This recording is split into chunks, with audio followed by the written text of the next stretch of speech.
Hello guys, it's Pooja here and welcome to my channel.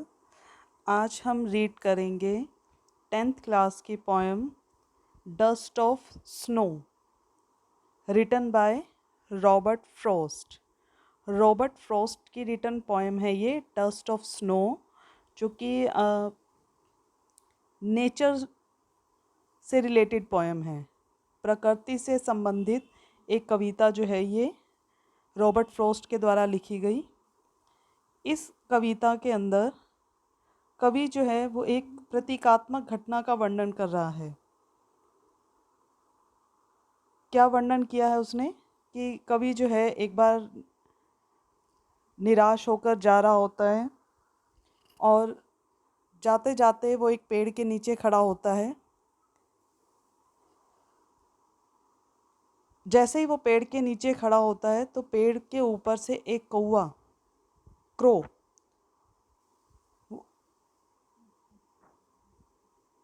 Hemlock tree से dust of snow गिरता है। यानी hemlock tree यानी कि धतूरे का पेड़, पॉइजनस एक पेड़ होता है, जहरीला एक पेड़ होता है। उस पर कौवा बैठा था और उसने क्या किया, वहाँ से कवि के ऊपर, यानी कि जैसे ही कौवा था, कवि के ऊपर तो नहीं, जैसे कि वो पेड़ पर बैठा था कौवा, तो उसने क्या किया, अपने पंख जो हैं वो फहराए, तो वहाँ से कुछ बर्फ़ की जो धूल थी वो कवि के ऊपर आके गिर गई। और इससे क्या हुआ, कवि के अंदर एक परिवर्तन आ गया। इससे उसका दिन जो था वो ख़ास बन गया।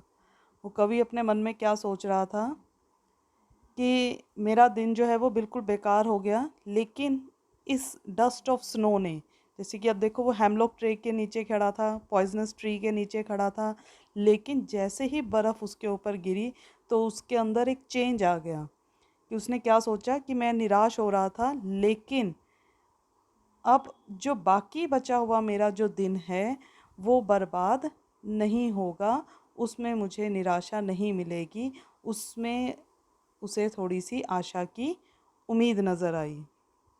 तो रीड करते हैं पोएम को। Dust of snow. The way a crow shook down on me, the dust of snow, hemlock from a hemlock tree, has given my heart a change of mood and saved some part of a day I had rued. The way a crow। जिस तरह से रास्ते में एक कौवा जो था, shook down on me, उसने मेरे ऊपर फेंक दिया, झुका दिया, द डस्ट ऑफ स्नो, बर्फ़ की धूल को, फ्रॉम अ हेमलॉक ट्री, धतूरे के पेड़ से। हेमलॉक ट्री एक धतूरे का पेड़ होता है, इसे हिंदी में कहते हैं। Has given my heart a change of mood, इससे मेरा दिल जो है वो थोड़ा बदल गया।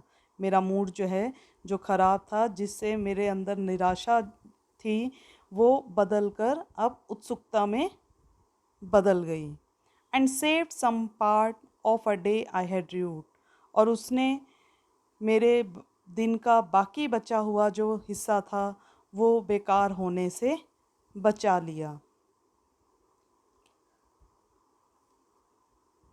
कवि ने सोच लिया था कि उसका दिन जो है वो बिल्कुल ख़राब हो चुका है, अब आगे उसके लिए कुछ नहीं बचा, लेकिन जैसे ही हेमलॉक ट्री से कौवे ने उसके ऊपर डस्ट ऑफ स्नो गिराई तो उसे रियलाइज़ हुआ कि बाकी जो उसका दिन जो था वो उसे यूज़ कर सकता है, वो अच्छा बीत सकता है। सो ये हमारी पोएम थी 10th क्लास में, डस्ट ऑफ स्नो। गाइस, अगर आपको ये पोएम पसंद आती है, आपको ये पोएम समझ आती है, तो आप चैनल को सब्सक्राइब कर दें, लाइक कर दें एंड शेयर करना मत भूलें।